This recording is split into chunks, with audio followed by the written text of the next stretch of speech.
I'm Logan Crawford, and right now on Spotlight, we're diving into the spiritual journey of Divine Encounters. It is a collection of inspirational short stories written by an amazing author. Her name is Sharon McDougle. Born from a heart full of faith and shaped by personal loss, Sharon's stories bring to life characters who navigate the complexities of life with the guidance of God. As we explore these tales, we'll uncover the deep emotions and divine moments that connect us all to something much, much greater. We're delighted to have this very talented author join us here today on Spotlight. We thank our team at Atticus Publishing for helping us put her in the spotlight today. And we ask viewers like you to support writers like her by subscribing to our channel and by purchasing her wonderful book. The links are below this interview. Sharon, great to see you here today on Spotlight. Thank you. Nice to be here. This is such an amazing collection of stories. Is one of the stories your favorite? They're all favorites, but I really like Doormat. Doormat? Yeah, Yep, Doormat. tell us about that one. Well, it's a mother is taking her daughter, or is going to the doctor's office, and begins to hear people around her. She's filling out paperwork, and realizes that her special needs daughter, that the people around her are gossiping and getting louder and louder. And all of a sudden, she realizes that they're talking about her and her daughter. Mm. And coming from a place of being told before that she's a doormat, she decides to stand up and uh, respond to these bullies, and then realizes in so doing that she is becoming the very bully that she is concerned about, and how that affects her daughter. They're using sign language, and she's just getting more and more agitated. And it just really means a lot to me. And how she realizes in that moment that it doesn't take much, that anybody can become a bully, and Mm. the whole room could become a bully because of the way things are done and said. And so at the end, she ends up apologizing not only to her daughter, but to the girls who were being bullies, and Mhm. to the entire waiting room, and apologizing for how easy it is to slip into that mindset. Yeah, that's such a So great story, such a great lesson, such a great juxtaposition that you go from being a victim of bullying to being a bully yourself. And I think we actually see that often in real life. You're pushed around, and then you get yeah, into a mode where you want to push back, and then sometimes you push too far. right. Um, was there real life inspiration behind that story? Um, I only the part about being called a doormat many Mm. times, and have not pushed back to that point, Yeah. by God's grace. Hmm. But yeah, it just I remember all those feelings of being told I was a doormat, letting people walk all over me, Yeah. just those kind of things. And so that was the inspiration. And most of all, with my children, I have two special needs kids. And so trying to convey messages and lessons to them, and live a Christian life, live what I'm speaking, not just saying the words, but actually walking the walk. Yeah, And so exactly. that's what inspired Not me to just write that talking one. the talk, but walking the walk. Always harder Yeah. to do. So much easier to talk it than to walk it. That's for sure. Yes, for sure. Tell us about writing these stories. Are these stories that you set out to write specifically for this book, or these books, or are these stories that you wrote over a number of years that you compiled into a collection? Some of them I wrote just for this book, but most of them I had been either working on, or I had already written them, tweaked them to go here, but several I wrote just for this book. Some of them literally started out as poems, and I thought it would be better as a short story, so I changed it. And so, yeah, that's, Wonderful. yeah. Now, I've I been writing know, since I was a small child, so yeah, so it's always been a good connection for you. yes. Um, I know that these stories are born out of tragedy also, that you lost your husband just before your 50th anniversary. Tell us how this loss influenced and impacted your writing.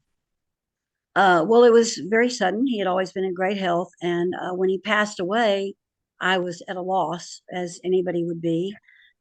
Just we were 6 months away from planning our 50th anniversary party, so Mm. none of that happened. And he had always wanted me to pursue my writing, and at that point, I decided that I really need to go. I need to do that. I need to do something. I can't sit here wallow in grief. That will Mhm. not help my daughter, who is still at home with me, special needs. That will Mhm. not help her or the rest of the family. And I needed to just get on with writing, which is what I've always done. I just have never pursued it with publishing. And I decided to go ahead and take that step. Yeah. And I'm really glad I did. It was scary, Mhm. but I'm glad I did. Yeah, So, absolutely, absolutely. Well, it's wonderful work you've put out into the literary world now. So I think it'll be an inspiration to many people. Faith and family are central to your life. Tell us a little bit about how these pillars in your life reflect the characters and the narrative of your stories.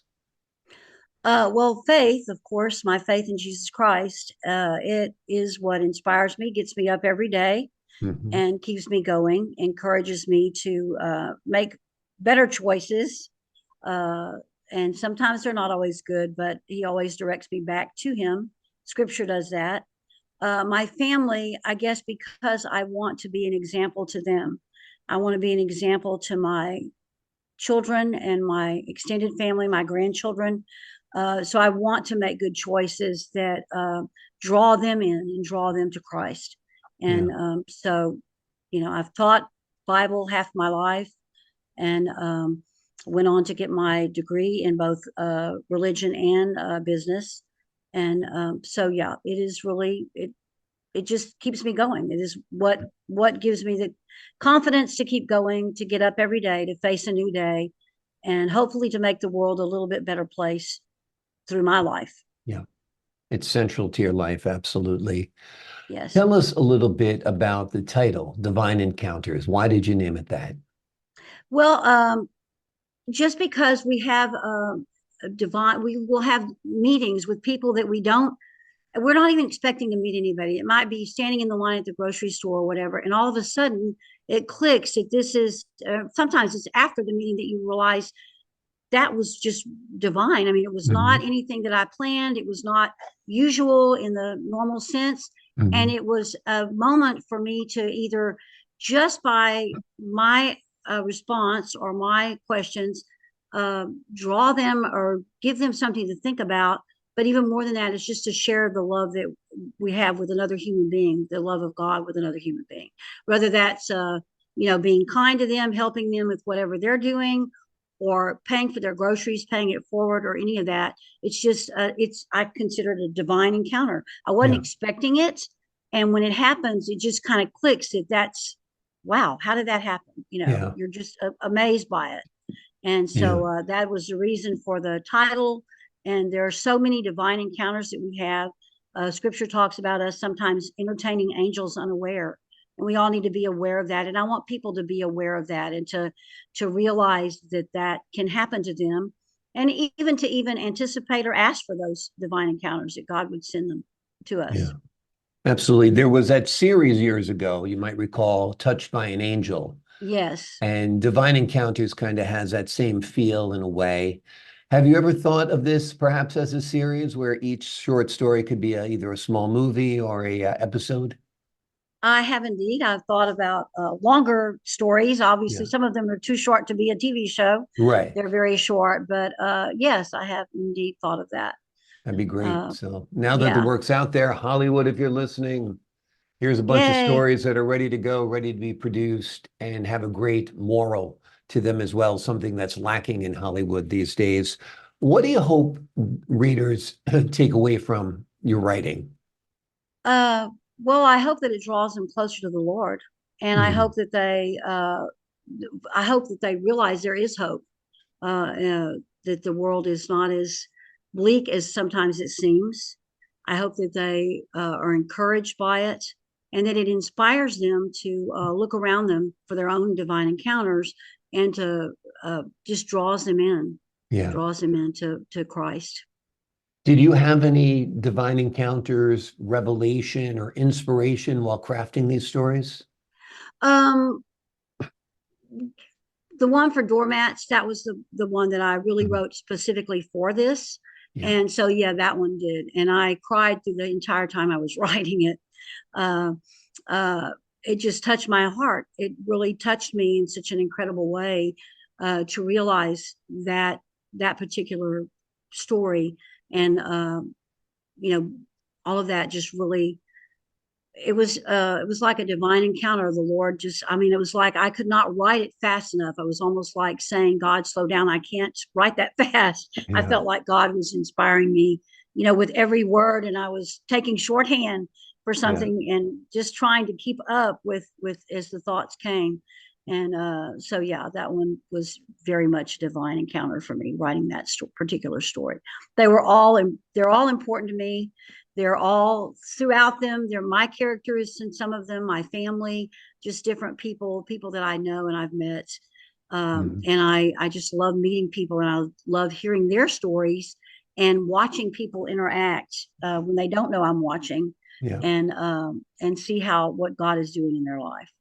Wonderful. Wonderful. The name of the book is Divine Encounters. It's written by a terrific author. You've just heard her today, Sharon McDougle. We're reminded in her book of the power of faith, the importance of family, and the presence of divine grace in our everyday lives. Sharon, thank you so much for joining us here today on Spotlight. Thank you so much for having me, Logan. I appreciate it. I appreciate your time. And to the folks at home, I'm Logan Crawford, thanking you for your time. This time until next time on Spotlight.